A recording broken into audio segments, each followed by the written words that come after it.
This is kind of my big theory that I'm putting forward into the world, and ultimately hope to be able to prove it.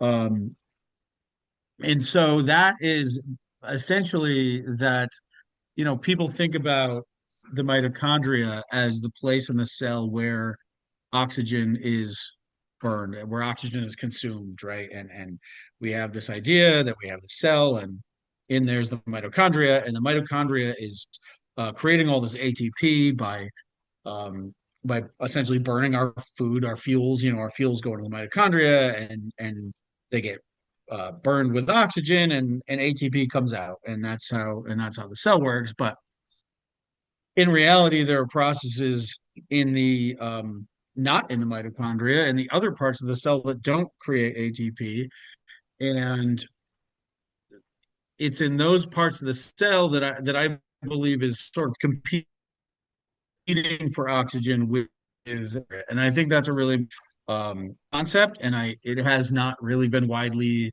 discussed, but there are a whole host of enzymes in the endoplasmic reticulum, which is essentially wrapped around the mitochondria, and I believe that the two organelles are actually competing for oxygen supply, and I think that that's sort of where the rubber hits the road in all this.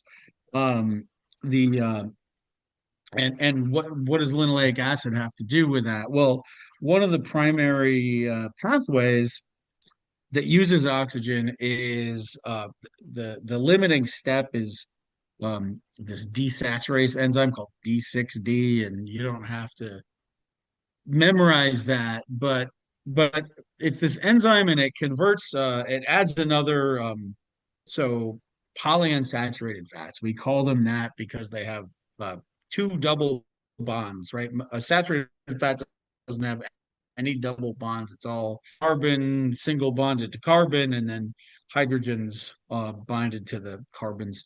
Whenever you add a double bond, you have two bonds between these carbons, and the molecule bends, and that's why the polyunsaturated fats are more liquid than the saturated fats. Soybean oil is more liquid than butter.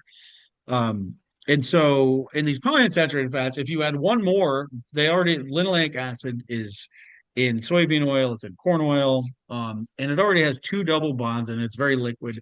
If you add one more double bond to it, which by the way consumes oxygen, not in the mitochondria, but it consumes oxygen in the cytoplasm.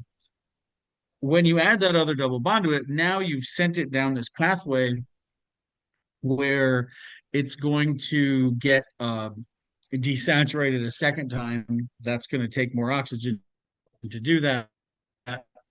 And it's going to go into a membrane. It's going to get inserted. Now it's once it's been desaturated twice, now it becomes this thing called arachidonic acid. Um, and it's going to go into a membrane. And once arachidonic acid is in your cell membranes, there are these enzymes that are constantly releasing it, and it's floating as a free fatty acid, and then they're reattaching it to the membrane. So we have the cycle all the time where these phospholipid, these fats that are in these membranes are constantly being released and reattached. And the reason for that, or what that allows, is that whenever they're released, there's these other enzymes that can act on those free fatty acids, and they can actually oxidize those fatty acids even more. So, they have complicated names like cytochrome P450 and cyclooxygenase. Um, don't focus on complicated names, but um, every time that they're kind of cycling in and out of the membranes. They're just being released and reattached and released and reattached and released and reattached. And um, when they're released, they can be, like I say, they can get oxidized more. You can stick another oxygen molecule on there, and again, that burns oxygen. And then, Ray Peat talked about eliminating polyunsaturated fat when you pee, and that happens through this process called glucuronidation. And again, don't get too caught up on the terms, but what happens is there's these enzymes, the thing about fats, of course, is they're fat soluble. They like being with other fats. They don't like to float around in your blood. And so what glucuronidation does is it sticks water soluble compounds onto these fats. And now they can circulate in the blood, and now you can eliminate them in your urine fairly easily. And so um, these polyunsaturated fats are getting oxidized and oxidized and oxidized, and then they get glucuronidated, and ultimately they can and do come out in the urine, and that's how they get eliminated. But the take home message is that every step of that pathway, the initial desaturation by D6D, the second desaturation by D5D, the oxidation by the cytochrome P450 enzymes, all of those steps are using oxygen outside of the mitochondria, and they're essentially in the endoplasmic reticulum. They're competing for oxygen with the mitochondria, and that process can happen continuously. Um, these membranes, like I say, are very dynamic. The the the linoleic acid can be continually converted by D6D into arachidonic acid, and since they're constantly being detached and re-released and glucuronidated, you essentially have this flow through this enzyme pathway. And so, when I wrote the can you stand in the same cell membrane twice, right? That's the article on Fire in a Bottle.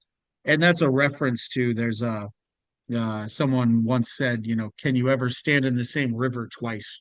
Meaning that, rivers are constant motion, things are logs and boulders are constantly moving through the river and being pushed down current, and it rains and now there's more water and it's less. And so, the river is a very dynamic um, place, and that is the analogy that I was making. And so, in this analogy, the water flowing through the river is the polyunsaturated fats moving through this process of linoleic acid becoming oxidized to arachidonic acid, becoming oxidized to things like 15 heat and 20 heat and 11 heat, and those things ultimately being excreted in the urine, right?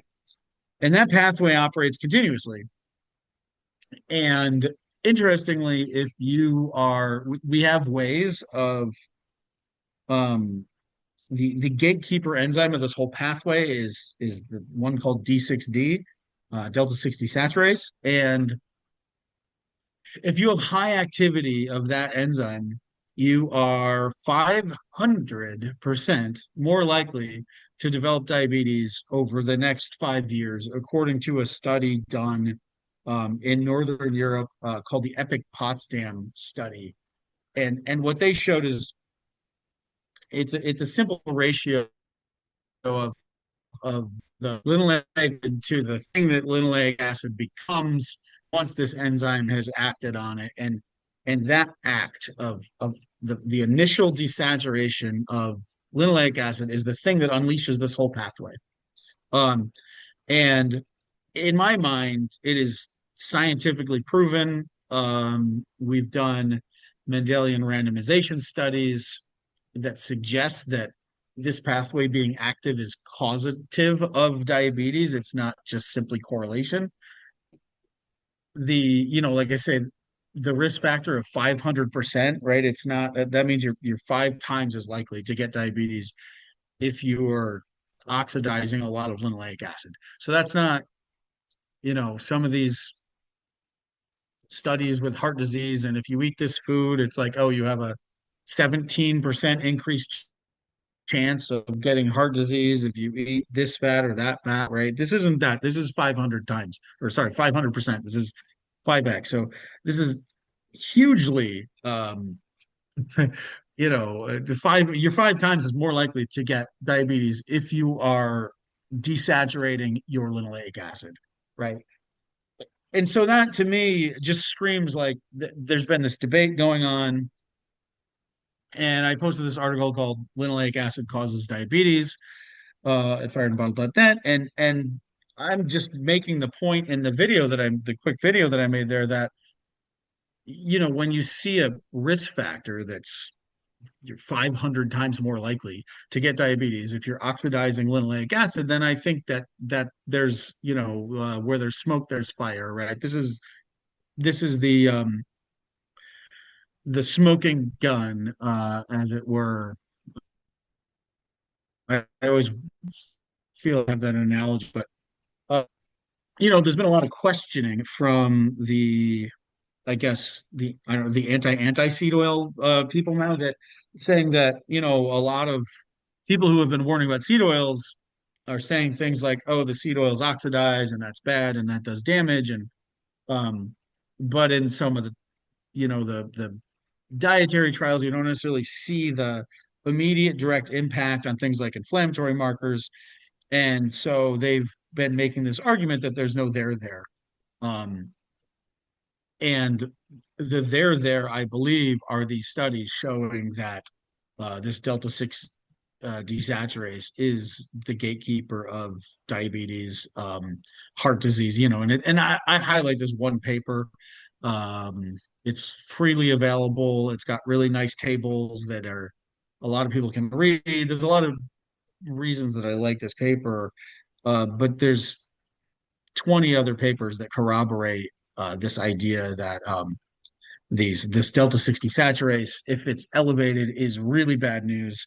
And the fuel of delta 6 desaturase is linoleic acid.